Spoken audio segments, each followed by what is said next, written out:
Telugu digital media network లో political కేటగిరీలో #1 కేవలం 72 గంటల్లో 1,50,00,000 వ్యూస్ పైగా పాపులర్ టీవీ నెట్వర్క్. నమస్తే, welcome to Telugu popular TV. ప్రస్తుతం మనతో పాటు ఉన్నారు పొలిటికల్ అనలిస్ట్ పాపిరెడ్డి గారు.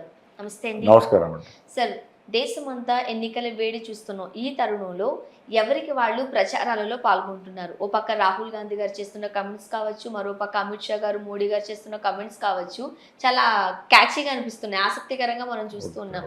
మనం చూడొచ్చు, ఇండియా కూటమి కనుక గెలిస్తే ప్రతి మహిళకు ₹1,00,000 ఇస్తాము, అలానే అకౌంట్లలోకి 8,500 రూపాయలు జమ చేస్తామంటూ రాహుల్ గాంధీ గారు చెప్పడం జరిగింది. ఫస్ట్ ఆఫ్ ఆల్ ఏం చెప్తారు మీరు? ఇప్పుడు ఒకటేంటంటే, ఎలక్షన్లో గెలవడం కోసం, ప్రజలను ఆకట్టుకోవడం కోసం రాజకీయ పార్టీలు రకరకాల వాగ్దానాలు చేస్తాయి. ఆ వాగ్దానాల్లో భాగంగా ఇండియా కూటమి కానీ, ఆ ఇండియా కూటమికి ముఖ్య నాయకుడైన రాహుల్ గాంధీ గారు కానీ వాళ్ళు ప్రచారం చేస్తున్నారు. వాళ్ళ మేనిఫెస్టోలో ప్రతి కుటుంబానికి ₹1,00,000 ఇస్తాం, తర్వాత వాళ్ళకు మళ్ళీ 8,500 ఇస్తాం, ఇంకా రకరకాలుగా చేస్తాం, ఇంకా ఏది కుల గణన చేస్తాము, తర్వాత వీకర్ సెక్షన్స్కి ఇంకా అనేకమైన సదుపాయాలు కల్పిస్తామని వాళ్ళు చెప్తున్నారు. ఎందుకంటే వాళ్ళ మేనిఫెస్టోలు ఏంటంటే వాళ్ళు ఎక్కువ మాసెస్ను ఆకట్టుకోవడం కోసం ఈ రకమైన ప్రచారాలు చేస్తున్నారు. అది వాళ్ళ మేనిఫెస్టోలు పెట్టుకున్నారు కాబట్టి వాళ్ళ ప్రజలకు అది మేలు అనుకొని మాకు కొంత ప్రయోజనం ఉంటుంది, ఈ ఇండియా కూటమి వాళ్ళని అనుకుంటే వాళ్ళకు ఓట్లు పడుతుంది. ముఖ్యంగా దేశం అంతా కూడా ఈ రిజర్వేషన్ల అంశం పెద్ద చర్చనీయాంశం అవుతుందండి. జూన్ 4 తర్వాత కూటమి పవర్లోకి రాగానే సో ఈ రిజర్వేషన్ సీలింగ్కి సంబంధించి 50% రద్దు చేస్తామంటూ కూడా చెప్పడం జరిగింది. మీరేం చెప్తారు? ఇప్పుడు ఈ మధ్యన జరుగుతున్న ఒక ప్రధానమైన చర్చ మొత్తం దేశం మొత్తం మీద, బీజేపీకి ఒకవేళ 400 స్థానాలు వస్తే బీజేపీ రాజ్యాంగాన్ని సవరిస్తుంది.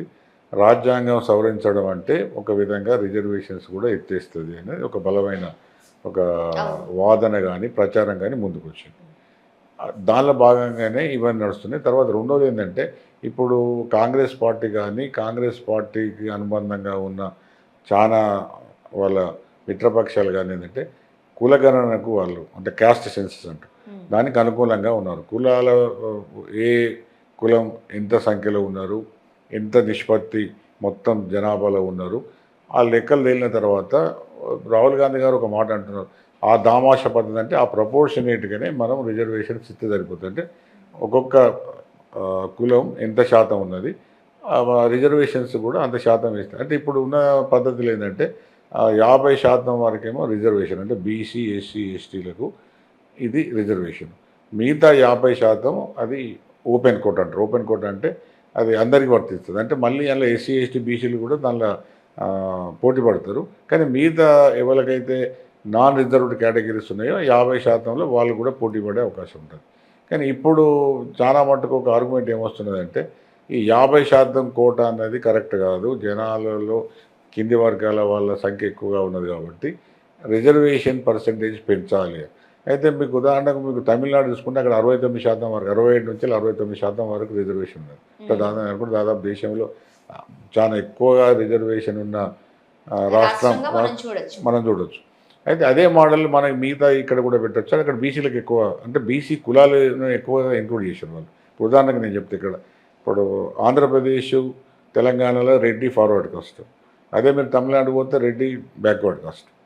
అంటే ఒకవేళ అంటే తమిళనాడు మోడల్ అంటే వాళ్ళు ఎక్కువ కులాలను బీసీలో చేర్చి అది అక్కడ పర్సంటేజ్ పెట్టడం జరిగింది. ముఖ్యంగా బ్రాహ్మణ్స్, వైశ్య, 3-4 కులాలు తప్ప మిగతా అంతా కూడా బీసీలకు పెట్టడం జరిగింది. కాబట్టి బీసీలకు కూడా వాళ్ళు రిజర్వేషన్ పెట్టడం జరిగింది.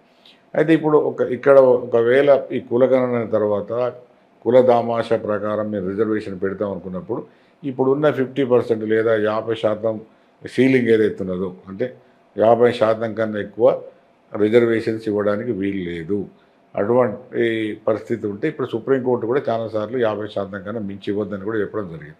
కాబట్టి ఇప్పుడు మేము రాజ్యాంగాన్ని సవరిస్తామని కూడా వీళ్ళు, ఒకవేళ ఇండియా మాకు అధికారం వస్తే ఈ కోటా పద్ధతిని అంటే ఈ 50% కోటా ఏదైతే ఉన్నదో ఈ కోటా అన్నది ఎత్తివేసి మేము కులగణన తర్వాత జనాభా దామాష ప్రకారం రిజర్వేషన్ ఇవ్వడానికి ప్రయత్నం చేస్తామని చెప్తున్నారు.